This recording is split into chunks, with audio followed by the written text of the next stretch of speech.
So a couple weeks ago, I asked the AI chatbot ChatGPT, what should I take backpacking? And it actually spit out a pretty decent list. Heavy, but decent. I can tell you one thing, AI isn't into ultralight. This week, well, let's just say my pack is a little bit lighter. And so I thought it might be fun to compare and contrast AI versus ultralight, mainstream versus cottage. So if you're interested, let's check it out.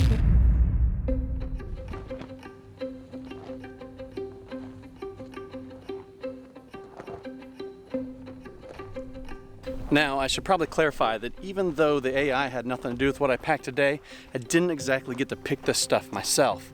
You see, due to the nature of this channel, I'm constantly reviewing new gear, and so I rarely get to pick what I want to take on any given trip.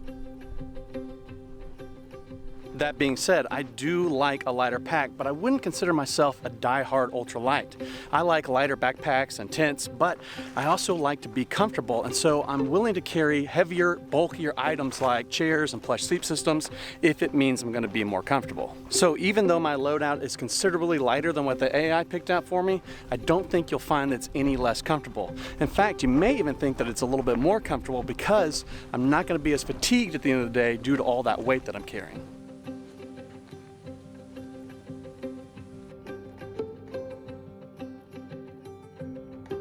Like this pack that I'm carrying. This is the new Z-Pack's Arc Haul. It's a relatively large 60-liter pack that is fully adjustable and very lightweight at 24.6 ounces.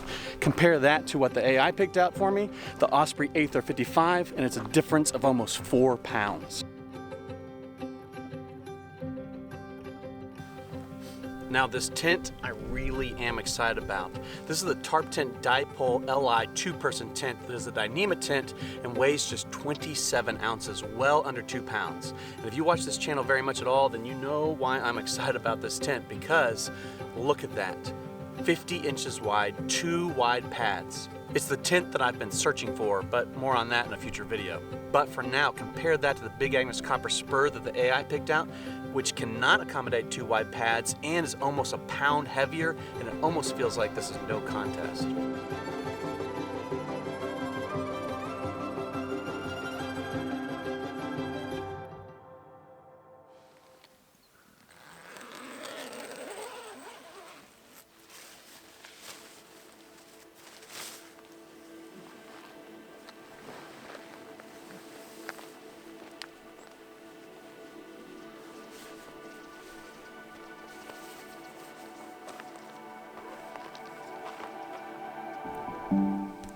Okay, so we've got a pretty big day today, and we're not real sure the next time we're going to see water. So I'm going to go down to the creek, and I'm going to get 2 liters of water just to make sure we can make it to our next water source. Okay, so one of the items the AI told me to bring that I wasn't that excited about was aqua tabs. Aqua tabs sanitize the water, but they don't remove anything. So all that dirt and sediment and bacteria and parasites, they're all still in the water. You're still drinking them. They're just dead now, so they can't hurt you. Not to mention it takes over 40 minutes to sanitize just 750 milliliters of water, so it's not the most efficient. But as you probably know, my favorite water filter is the Platypus Quick Draw. It's lightweight at just 3.4 ounces, and it removes 99% of contaminants in the water. It won't remove viruses or chemicals, but neither will aqua tabs. Well, aqua tabs will probably remove viruses, but it can't remove chemicals. Now, even though I don't like using the aqua tabs, I still brought some of them on this trip for a backup water treatment. That means that I have 3 different ways to purify water. I've got my filter, I got the aqua tabs, and then if I really needed to, I could also boil water and it would be safe to drink. Speaking of boiling, one of the things the AI told me to bring that I normally would have brought is my Pocket Rocket Deluxe, but ironically, I didn't bring it on this trip because my buddy has a jet boil and we didn't really need to bring 2 stoves. But if I was hiking solo, I still would have brought my Pocket Rocket Deluxe and my Toke's 650 milliliter titanium pot. Compare that to the Silicon X pot that the AI told me to bring, and you're looking at a difference between 7 ounces and almost $20. Now the headlamp that I brought is a little bit different. This is a newly updated Nitecore NU25 with these little elastic strings instead of the elastic straps that most headlamps have. Now, I really think it's cool that Nitecore did this, not because I want to save the extra grams, but because I know there's a lot of ultralight people out there that modified their own headlamps with their own DIY elastic strings because they wanted to save those extra grams. Nitecore basically said, "We hear you," and they started doing it themselves. Now, if I'm being honest, I don't really see the need for this. Headlamps are already really light as it is, with the original NU25 weighing less than an ounce, and so adding these elastic strings really isn't saving you that much weight. But the headlamp that the AI picked out, it is a little bit heavier at 3 ounces. Still not significant enough for me to warrant this, but the price is. The Petzl Actic was $70, whereas the Nicor NU25 is closer to $30.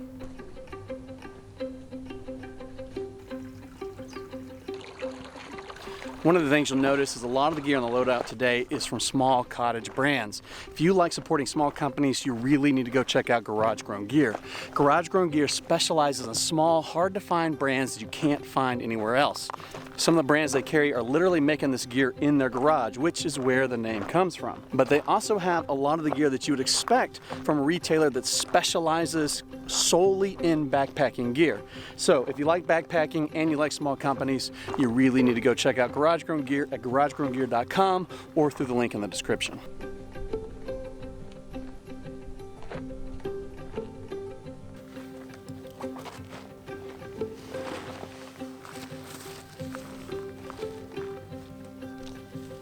Okay, so the sleeping pad I have today is the brand new Big Agnes Zoom Ultralight Pad, and I'm actually really excited about this pad because one of the most comfortable pads I've ever slept on is the Big Agnes Q-Core. This pad has a very similar design except it's lighter and warmer, but I'll talk about that more in a future video. Now the AI picked out the Thermarest X-Therm, which is 7 ounces heavier, not as comfortable, but a whole lot warmer. But you probably only need the X-Therm's warmth in winter. For what I'm doing this weekend, the Zoom pad is probably more than sufficient. Now to finish out my sleep system, I got the brand new Z-Packs Zip Around 20-degree sleeping bag. It's a sleeping bag, but you can open up fully like a quilt. Now, there's no way to attach it to the pad with pad straps, so in colder weather, I'm probably gonna zip it up all the way like a sleeping bag and only open it up in warmer weather.